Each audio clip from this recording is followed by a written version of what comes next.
आचार्य सदस्य शिक्षा संस्थान की ऑनलाइन क्लास में आपका स्वागत है। आज हम डीएलएड फोर्थ सेमेस्टर का सेकेंड पेपर जिसका नाम है शैक्षिक प्रबंधन एवं प्रशासन। आज से हमारी डीएलएड फोर्थ सेमेस्टर की क्लास स्टार्ट हो रही है। डीएलएड फोर्थ सेमेस्टर का सेकेंड पेपर शैक्षिक प्रबंधन एवं प्रशासन के अंतर्गत आज हम पढ़ेंगे इंट्रोडक्शन क्लास। आज हम ये देखेंगे कि शैक्षिक प्रबंधन एवं प्रशासन के अंतर्गत हमें क्या क्या टॉपिक पढ़ना है। ठीक है, तो हम शुरू करते हैं। हमारा पहला टॉपिक आता है संस्थागत नियोजन एवं प्रबंधन आवश्यकता एवं महत्व। संस्थागत नियोजन एवं प्रबंधन आवश्यकता एवं महत्व मतलब कि संस्थागत नियोजन होता क्या है, उसकी आवश्यकता क्या है, महत्व क्या है, इसके बारे में पढ़ते हैं। हम जानते हैं कि कोई भी कार्य करने से पहले मतलब किसी भी उद्देश्य की प्राप्ति के लिए हमें नियोजन योजना बनाना या प्लानिंग करना बहुत ज़रूरी होता है। बिना प्लानिंग के कभी भी हम अपने उद्देश्य को नहीं प्राप्त कर सकते हैं। तो वो होता है संस्थागत नियोजन।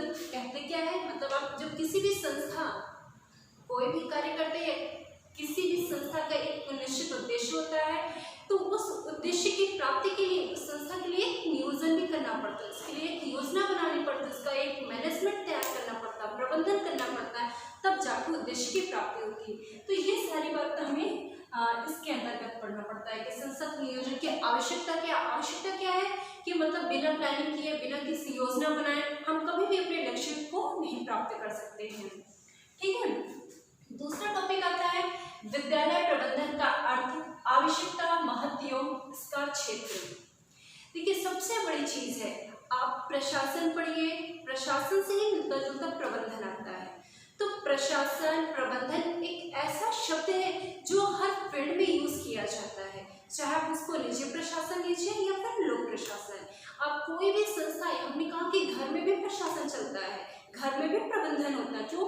क्योंकि उसका भी एक उद्देश्य होता है। उसी प्रकार से हमारा विद्यालय भी होता है, विद्यालय का भी एक प्रबंधन किया जाता है, उसमें एक प्रशासन चलता है। जैसे हमने कहा विद्यालय प्रशासन, रेलवे प्रशासन या कोई भी चिकित्सा या कोई भी फील्ड ले लेते हैं, हर जगह पे प्रशासन होता है, हर जगह पे प्रबंधन किया जाता है। क्योंकि बिना प्रशासन, बिना प्रबंध किए, बिना प्लानिंग के हम कभी भी अपने उद्देश्य को नहीं प्राप्त कर सकते। इसी प्रकार से विद्यालय का भी एक अपना निश्चित उद्देश्य होता है, वो अपने उद्देश्य को पाने के लिए, अपने लक्ष्य को पाने के लिए वो मैनेजमेंट करता है। ठीक है, जिस प्रकार से इसका मैनेजमेंट होता है उसी प्रकार से अपने लक्ष्य को प्राप्त करता है। अच्छे मैनेजमेंट से हमें आसानी से अपने लक्ष्य को प्राप्त कर सकते हैं। अगर हमारे मैनेजमेंट में, हमारे प्रबंधन में कोई भी कमी है, किसी एक टॉपिक में कमी आती, तो हम कभी भी अपने उद्देश्य को नहीं प्राप्त कर सकते हैं। तो विद्यालय प्रबंधन, विद्यालय में भी प्रबंधन किया जाता है, विद्यालय का भी एक प्रबंधन होता है, विद्यालय का भी एक प्रबंध होता है। तो ये होता है कि कहते क्या है कि जाहिर सी बात, एक स्कूल मैनेजमेंट, कि एक स्कूल को चलाने के लिए, एक विद्यालय को चलाने के लिए उसको मतलब क्या, उसका प्रबंध करने की आवश्यकता होती है। कि प्रबंध में क्या है कि आप प्रशासन पढ़ते हैं, प्रशासन में आप सबसे बड़ी चीज, आप इसके आगे जब हम क्लास लेंगे उसमें हम बताएंगे। इसमें आप अगर एक टॉपिक, एक है शब्द यूज याद रखिएगा, लूथर गुलिक ने दिया था पोस्ट कॉर्प, POSTCORP।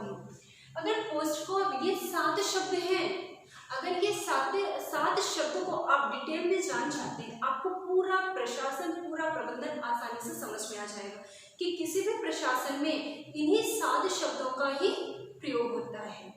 P से प्लानिंग, O से ऑर्गेनाइजेशन, S से स्टाफिंग, CO से कोऑर्डिनेशन, R से रिपोर्टिंग, B से बचने। मतलब कि किसी भी प्रशासन या प्रबंधन में सबसे पहला क्या है, प्लानिंग में योजना बनाना। ठीक है, फिर क्या आता है ऑर्गेनाइजेशन, बिना संगठन बनाए हम कभी भी उद्देश्य को नहीं प्राप्त कर सकते हैं। फिर क्या होता है, S में होता है स्टाफिंग, कर्मचारियों की भर्ती। कोई भी संगठन, चाहे आप विद्यालय ले लीजिए, विद्यालय में भी कर्मचारियों की आवश्यकता होती है।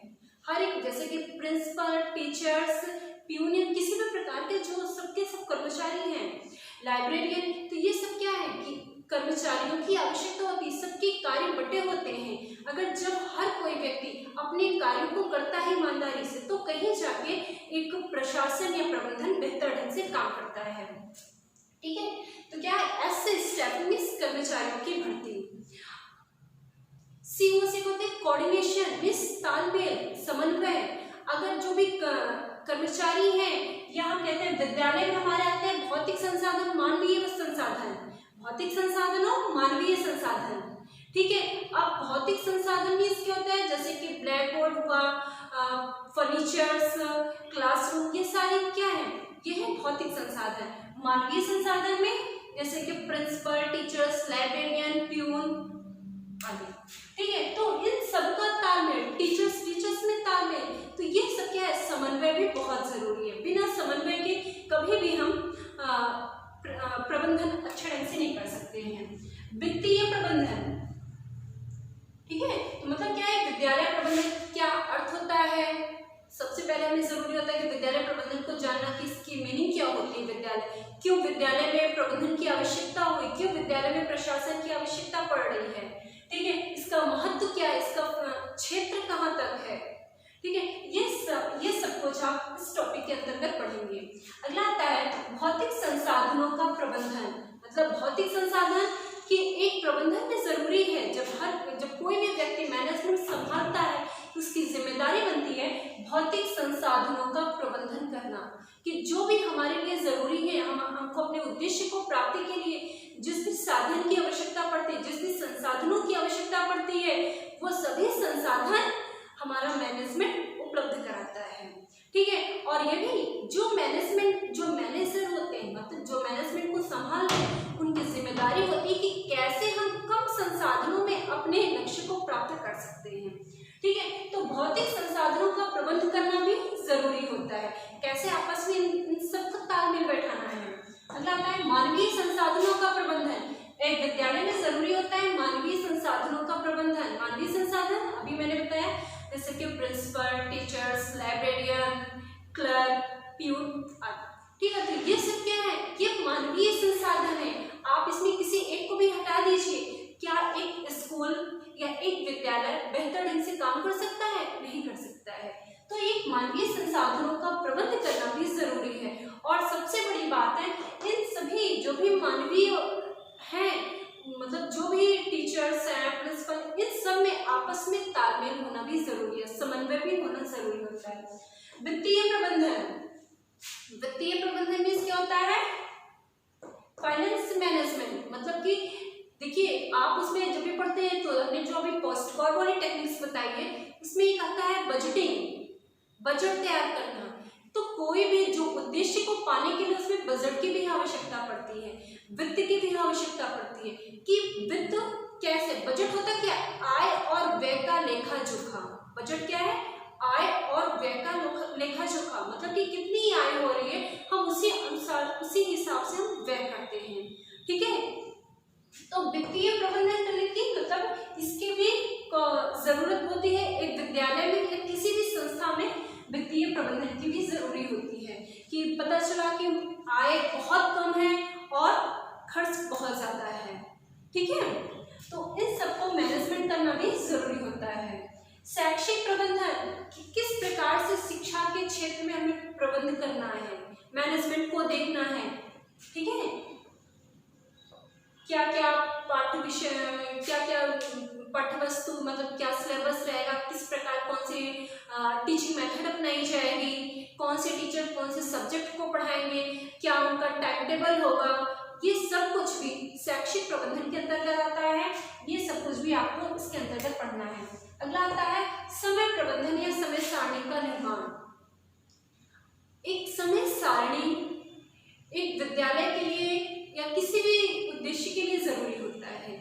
जब हमारा कोई एक टाइम टेबल बना होता है, तो हम उसी टाइम टेबल के हिसाब से अपने कार्यों को करते हैं, जो कि आसानी से अपने लक्ष्य को हम प्राप्त कर सकते हैं। तो एक विद्यालय में जरूरी है समय सारणी का निर्माण करना। समय सारणी का निर्माण करते समय भी हमें बहुत सारी बातों को ध्यान में रखना पड़ता है, जैसे कि वो मनोवैज्ञानिक आधारों पे, मनोवैज्ञानिक सिद्धांतों पे आधारित हो। ठीक है, और ये देखना रहता है कि कौन सी टीचर्स में कौन से ही दिया जाए, और ये सब कुछ ध्यान में रखकर दिया जाता है। ऐसा नहीं हो कि एक ही टीचर्स को लगातार सारी क्लासेस, ठीक है, तो कहीं ना कहीं सबको ध्यान में रखकर समय सारणी का निर्माण किया जाता है। अगला आता है पाठ्य सहगामी क्रियाकलापों का प्रबंधन। एक विद्यालय में जरूरी है पाठ्य सहगामी क्रियाकलापों का प्रबंधन करना। पाठ्य सहगामी क्रियाकलाप क्या होते हैं? पाठ्य सहगामी क्रियाकलाप जैसे कि जो आपकी पढ़ाई के साथ चलने वाली क्रियाएं, जैसे खेल कूद है, सांस्कृतिक कार्यक्रम, ये सारे जो भी प्रोग्राम होते हैं वो आपके आते हैं पाठ्य सहगामी क्रियाएं। मतलब पढ़ाई के साथ साथ आपको ये भी, क्योंकि तभी आपका एक संपूर्ण विकास हो पाता है, तो पाठ्य सहगामी क्रियाकलापों का प्रबंध करना भी जरूरी होता है। ठीक है, अगला टॉपिक आता है सूचना एवं अभिलेखों का प्रबंधन।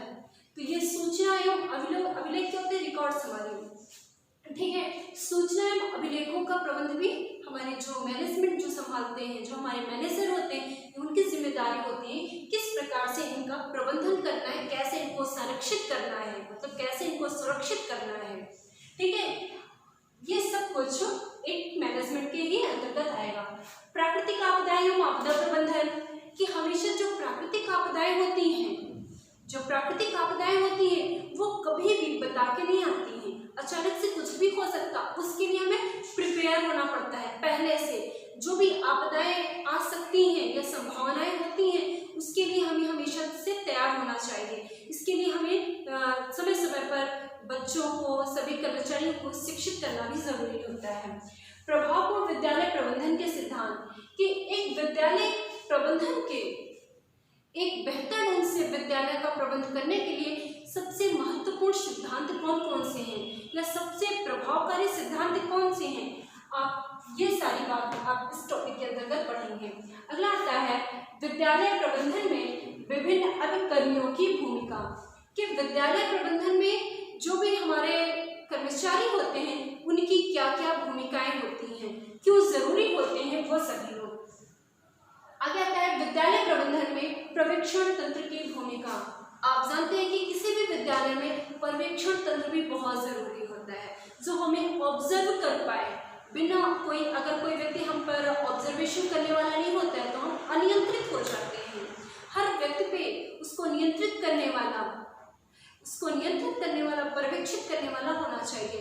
तो ये जरूरी है कि कैसे हम अपने पूरे विद्यालय की देखभाल करें।